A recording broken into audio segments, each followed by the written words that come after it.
In the roaring 1920s, Chicago was a city of opportunity, but also a city of danger. Amid speakeasies, illegal gambling, and the booming black market liquor trade, one man rose above all others. Alphonse Gabriel Capone, better known as Al Capone, was no ordinary criminal. His influence spread across the city like wildfire, controlling territories, gangs, and even politicians. The question on everyone's lips was, how could someone so notorious avoid arrest for so long? This is the story of Al Capone's untouchable empire, a story of power, strategy, and the limits of law enforcement in an era of chaos. The rise of a criminal empire. Al Capone's control over Chicago did not come overnight. Born in Brooklyn, New York, in 1899, Capone learned early that fear and respect were currency on the streets. By the time he arrived in Chicago under the mentorship of Johnny Torrio, the city was ripe for an organized crime empire. Torrio, already running a powerful bootlegging operation, recognized Capone's potential, not just as a thug, but as a strategic thinker capable of expanding their influence. From the beginning, Capone understood that raw violence alone could not build a lasting empire. He needed intelligence, connections, and a network of loyal operatives. Chicago's criminal landscape was fragmented, with rival gangs constantly fighting for control over neighborhoods and illegal markets. Capone moved methodically, consolidating territories through both intimidation and negotiation. Small gangs either joined him voluntarily or were eliminated. His ability to balance brute force with calculated alliances made him untouchable in ways few could understand. One of Capone's most significant advantages was his ability to manipulate the city's political and law enforcement systems. He knew that corrupt police officers, politicians, and judges were far more valuable than any weapon. Bribes, favors, and intimidation ensured that many of his operations went unchallenged. Bars, clubs, and speakeasies paid protection money, while police officers often turned a blind eye to illegal shipments of alcohol. Even when violence erupted, witnesses were silenced through fear, or incentivized to remain silent.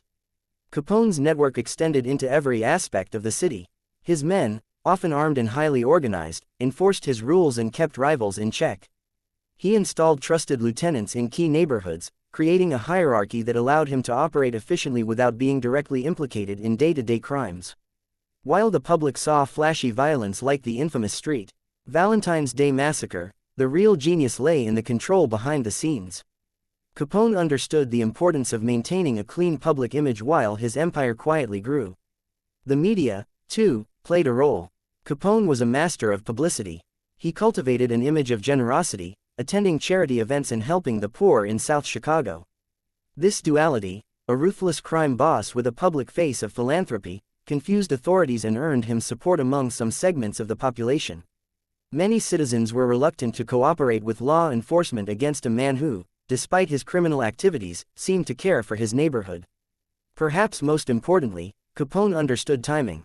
He avoided unnecessary risks, never exposing himself directly to law enforcement when alternatives existed.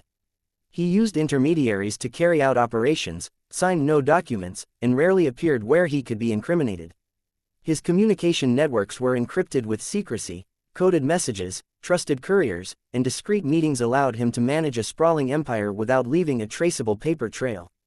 By 1929, Capone's empire was at its peak. He controlled the flow of alcohol across Chicago, owned gambling dens, and had a significant stake in the city's prostitution networks. Attempts by law enforcement to arrest him often ended in frustration. Officers would raid speakeasies only to find Capone had moved operations elsewhere. Rivals were eliminated before they could challenge him, and political influence protected him from prosecution. Capone had achieved what few thought possible, an empire so vast that the law could not touch him directly. The stage was set for Capone to become the most feared, yet untouchable, figure in American organized crime. While others focused on flashy headlines, Capone meticulously built his empire, an empire that would dominate Chicago for years, defy the authorities, and leave a legacy that still fascinates the world today. The untouchable Capone, outsmarting the law. By the late 1920s, Al Capone's empire was not only the largest in Chicago, it was untouchable. Law enforcement agencies, from the local police to federal authorities, had never seen a criminal so well organized and so heavily protected. Yet despite his notoriety and the violence associated with his operations, Capone rarely faced direct prosecution. How was this possible? The answer lay in his meticulous planning, his intelligence network, and his complete understanding of the vulnerabilities of the law. Capone's first strategy was avoidance. He rarely put himself in a position where he could be directly tied to criminal acts. Orders were given through lieutenants, often multiple layers removed from him. This created a buffer between Capone and the actual crimes committed on his behalf. Even the St. Valentine's Day Massacre, one of the most notorious events in organized crime history, was carried out while Capone was miles away, enjoying a meeting with associates and ensuring he had an alibi. Investigators were frustrated, the perpetrators were caught or killed, but Capone remained untouched. Corruption was key. Capone understood that the Chicago legal and political system was vulnerable to manipulation. Bribes, gifts, and favors ensured loyalty, or at least silence, from many officials. Police officers were paid to overlook illegal alcohol shipments, politicians received campaign support, and judges were influenced through subtle threats or incentives. With the right people on his side, Capone could operate with impunity, even when crimes were committed in broad daylight. But Capone's genius was not limited to bribery. He was also a master of public relations. He cultivated a persona that confused authorities and the public alike. In neighborhoods controlled by his operations, he was generous. Food, medical help, and donations to the poor created goodwill. This made it difficult for citizens to testify against him. Cooperating with law enforcement could mean losing the support of the local population or even risking retaliation. Capone's image as a benefactor, carefully crafted alongside his reputation as a ruthless gangster, was a key element in his untouchability. When the federal government began taking notice, Capone shifted focus to tax evasion as a shield. Unlike many criminals who left trails of incriminating documents, Capone had no bank accounts in his name, rarely signed contracts, and avoided written communication that could tie him to illegal activities. This made traditional evidence gathering extremely difficult. Authorities were forced to rely on financial records, which were scarce and often incomplete. Capone's oversight of his empire's money was meticulous. Profits were funneled through trusted associates, shell companies, and hidden accounts, creating a labyrinth that even skilled agents struggled to navigate. The FBI and Treasury agents were aware that brute force alone would not work. They deployed informants, surveillance teams, and undercover agents to infiltrate Capone's operations. However, the Capone network was highly disciplined. Employees and associates were carefully vetted. Loyalty was enforced through both fear and reward. Traitors were eliminated or silenced before they could provide information. The result was a network that appeared impenetrable. For years, federal agents would chase leads, only to discover dead ends or false trails. Capone also embraced technological advantages to stay ahead. Armored cars, secure meeting locations, and coded messages ensured that law enforcement could never catch him unprepared. When transporting large sums of cash or illegal liquor, Capone used multiple routes and decoys. Each move was calculated to avoid detection, and every detail reinforced the notion that Capone's empire was untouchable. Even when rivals were eliminated or violent acts occurred, Capone maintained plausible deniability. Despite all this sophistication, Capone's greatest vulnerability was hubris and impatience. While he avoided direct involvement in most crimes, he made the critical mistake of underestimating the persistence of the federal government in pursuing financial irregularities. The IRS, frustrated by the lack of evidence tying him to violent crimes, began scrutinizing his finances closely. For the first time, the untouchable Capone had a chink in his armor, tax records and financial missteps that could be traced back to him. By combining intelligence, corruption, public image, and operational discipline, Capone had managed to control an entire city without being arrested for years. The law was constantly 2 steps behind. Each assassination, bribery, and strategic alliance reinforced his dominance, making him a legend of organized crime. But while Capone could avoid bullets, beat rival gangs, and outsmart local police, he could not escape the meticulous, patient investigation of federal authorities determined to bring him down through an unexpected angle: taxation. The story of Al Capone during this period is one of brilliance, brutality, and careful planning. It highlights how a man, operating outside the law, can create a structure so sophisticated that it evades even the most capable authorities. Capone's untouchable empire was built not only on violence, but on foresight, strategy, and an unrelenting understanding of the human and institutional weaknesses around him. The fall begins: Capone and the IRS. By the early 1930s, Al Capone's reign over Chicago was undisputed. Streets feared him, politicians courted him, and rival gangs either submitted or were eliminated. Yet, despite the fear he inspired, Capone's empire had a hidden vulnerability: money. While he had carefully avoided leaving traces of his illegal activities, his extravagant lifestyle and the flow of cash through his operations created financial patterns that could not remain invisible forever. The federal government, frustrated by its inability to pin violent crimes or bootlegging on Capone, turned to an unexpected weapon: tax law. The IRS, armed with accountants and forensic experts, began tracing the massive profits generated by Capone's empire. Although Capone avoided bank accounts and official records, large purchases, lifestyle choices, and the circulation of cash through associates left a trail. Every mansion, car, jewelry, and lavish party became a potential clue for investigators. Capone, confident in his untouchability, underestimated the tenacity of federal agents. Special Agent Elliot Ness and his team had been chasing him for years in relation to gang violence, but now the Treasury Department's accountants were systematically mapping his finances. They were trained to look beyond false papers, shell companies, and untraceable accounts, connecting dots that Capone thought were invisible. Meanwhile, Capone's arrogance and desire to flaunt his wealth only worsened his situation. He hosted extravagant parties, drove armored Cadillacs, and spent lavishly on luxuries. While this bolstered his image as a supreme gangster, it also made it easier for authorities to estimate his income. Each over-the-top expense was a breadcrumb, revealing the scale of his empire and pointing to untaxed profits. Investigators faced the challenge of building a rock-solid case. Capone had eliminated or intimidated almost every witness who could testify about his crimes.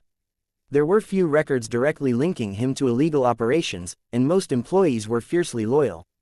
However, by following the money, the IRS slowly gathered evidence that could survive a courtroom challenge. Every ledger's, receipt, and indirect payment became crucial. The investigators realized that while they could not pin murders or bootlegging on Capone, tax evasion was his Achilles heel. As the pressure mounted, Capone tried to maintain control. He continued to run his organization with ruthless efficiency, ordered hits on rivals, and negotiated alliances. He remained untouchable in the eyes of the public and even law enforcement, who often saw him in luxurious hotels, dining publicly, and appearing unconcerned. However, behind the scenes, federal agents meticulously prepared a case that would be impossible to refute: that Al Capone had failed to pay taxes on millions of dollars in illegal income. In 1931, after years of surveillance, analysis, and planning, the Treasury Department and federal prosecutors had compiled a case strong enough to finally bring Capone to justice. They focused on income from gambling, prostitution, bootlegging, and other illicit activities, all traced indirectly through evidence of spending and hidden accounts. The criminal mastermind who had evaded arrest for years was now confronted not by bullets, not by rival gangs, but by numbers and laws he could not escape. Capone's arrest was not dramatic in the streets like his previous operations. It was procedural, quiet, and legal. He was taken into custody for federal tax evasion, marking the beginning of the end of his reign. The case shocked Chicago and the nation. The most feared gangster in American history could finally be prosecuted without a single violent act being used as evidence. This phase of Capone's life highlights a critical lesson: even the most untouchable criminals are vulnerable to the systems they underestimate. Brute force, fear, and power could not shield him from careful, methodical investigation. The rise of the federal government's financial scrutiny proved that intelligence, persistence, and law could ultimately prevail over even the most cunning criminal mind. Al Capone's empire had seemed invincible, but the combination of his excess, hubris, and the relentless pursuit of justice through finances set the stage for his fall. By turning the focus to taxes, a detail that many gangsters would ignore, federal authorities achieved what years of violence and intimidation could not: they brought Al Capone to his knees. The story of Capone and the IRS is not only a tale of crime and punishment but also a lesson in strategy, patience, and the power of systems over individuals. While Capone's name would remain legendary in the annals of organized crime, the legal framework that finally captured him became a template for prosecuting other untouchable criminals in the future. Al Capone behind bars, solitary confinement, and the fall of a legend. When Al Capone was finally convicted of tax evasion in 1931, the streets of Chicago, which had trembled under his rule for over a decade, were stunned. The legendary gangster, feared, untouchable, and seemingly invincible, was now bound by the law he had always flaunted. He was sentenced to 11 years in federal prison, a sum that would, in theory, remove him from public life but not erase his reputation.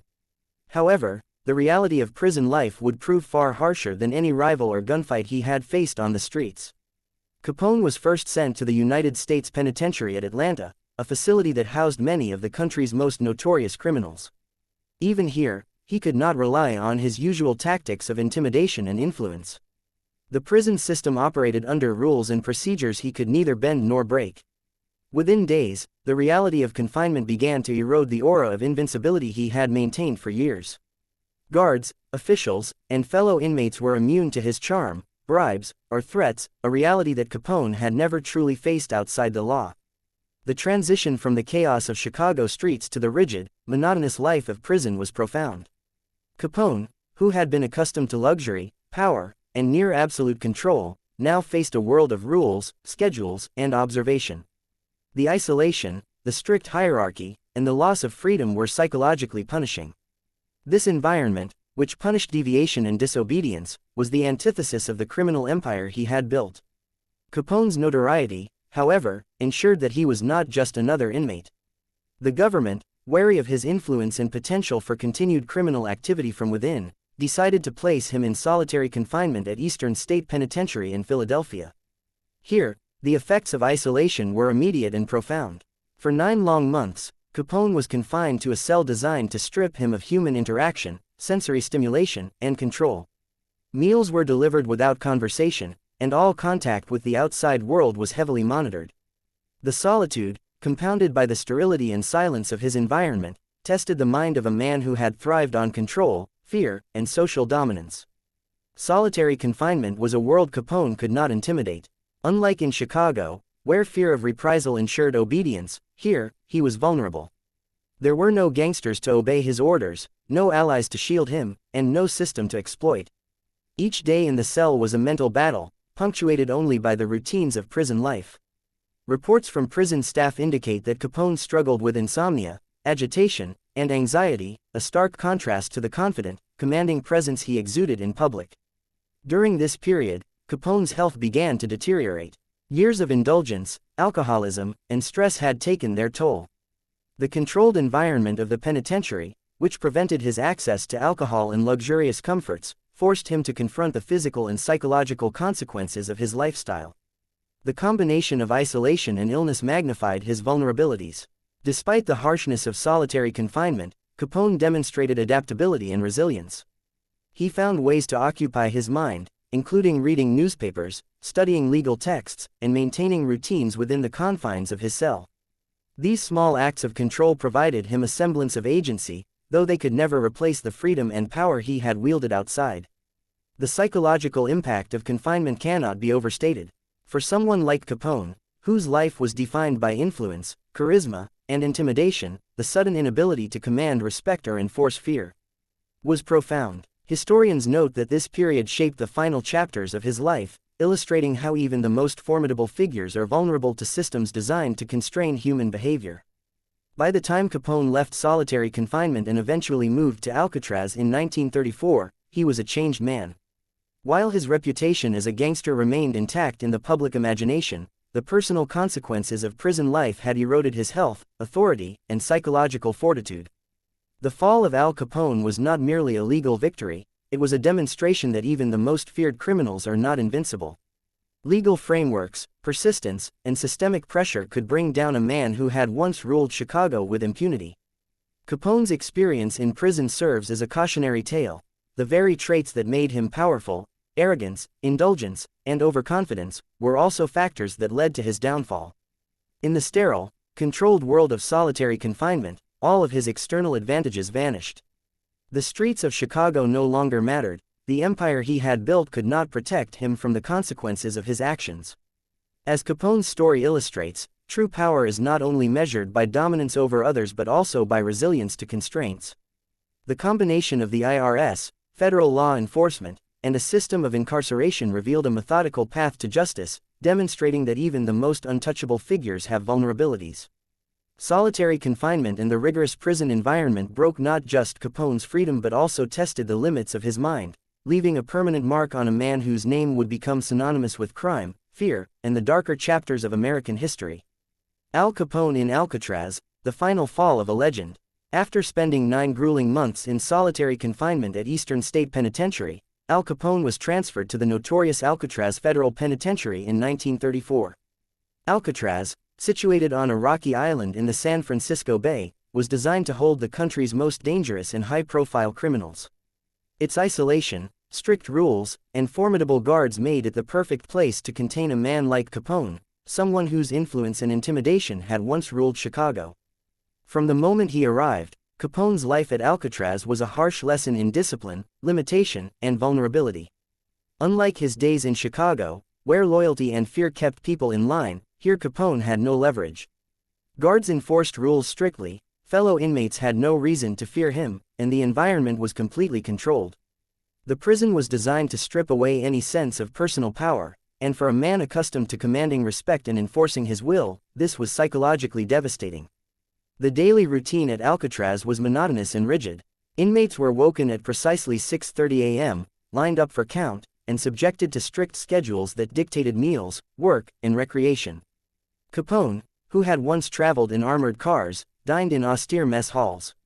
His interactions with other prisoners were limited and supervised, eliminating any opportunity to exert influence or engage in criminal activity. Every movement was monitored, every word recorded, and any attempt at defiance punished immediately.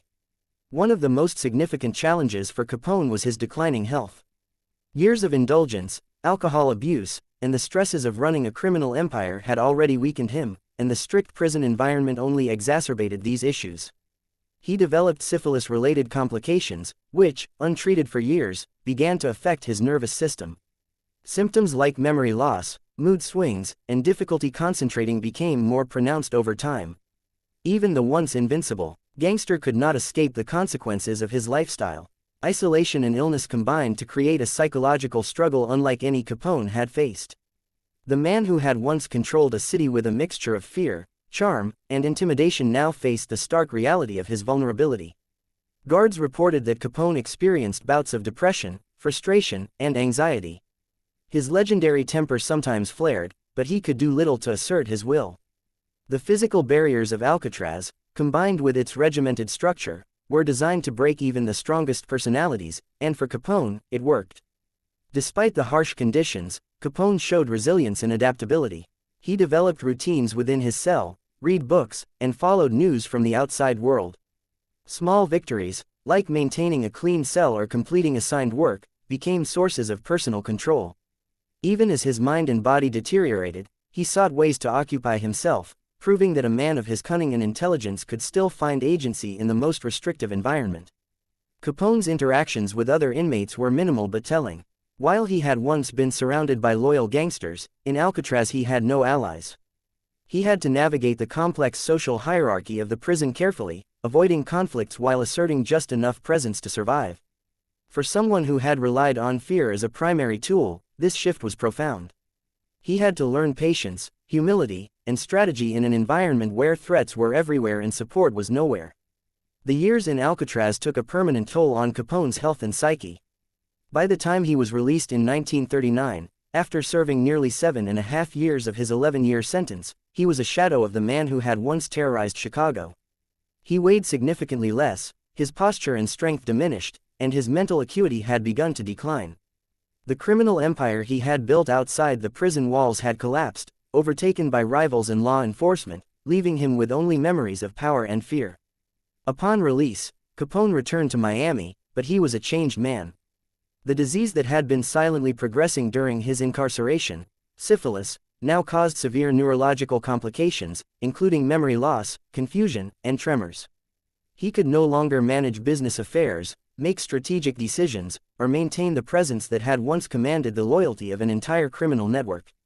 His legendary charisma and physical presence, once his most potent tools, were diminished. Capone spent his final years in semi-isolation, surrounded by family but largely disconnected from the criminal world he had once dominated. The streets of Chicago no longer feared him, and the headlines that had once chronicled his every move were replaced with history books recounting the rise and fall of one of America's most infamous gangsters. Alcatraz had not only stripped him of freedom but also of identity, leaving behind a man whose life was a cautionary tale for generations to come. The story of Al Capone in Alcatraz illustrates the ultimate truth: power is fleeting, and no empire, no matter how formidable, can withstand the mechanisms of law and consequence indefinitely. His life, marked by violence, cunning, and audacity, came to an inevitable end shaped by the very society he had defied. The prison, with its discipline, isolation, and control, ensured that even the most untouchable gangster could be brought to heel. Al Capone's final years serve as a reminder that the consequences of actions, no matter how calculated or audacious, will eventually catch up. Alcatraz was not merely a prison, it was the stage upon which the legendary gangster met the limits of human power and vulnerability. The man who had once been feared by thousands became a lesson in justice, resilience, and the inevitability of accountability.